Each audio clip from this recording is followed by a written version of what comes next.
mbokk ñi topp fii ci alxikmatu tv ñu ñëwaat ak yéen ànd ak gan gu mag waaye tamit gan goo xamante ni ku ràññeeku la ci kër gi waaye ramzu la ci tarixatul xaadiriya muy Cheikh bu Mouhamed Diop ñu gën koo xam ci tagg yonente bi moom xani ani taarif la sax jarul ñu koy présenté.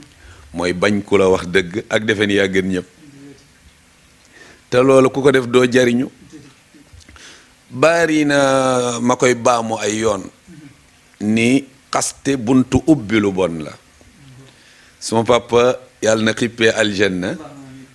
daan na ma wax ni xaste boo gis borom day sangu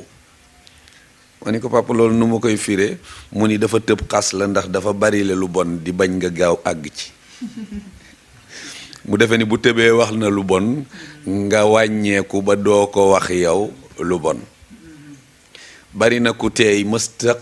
xuloo waaye boo ko xasee ba mu bari bu demee këram ba fàttaliku ci lay door a tontu nag bokkul ak xuloo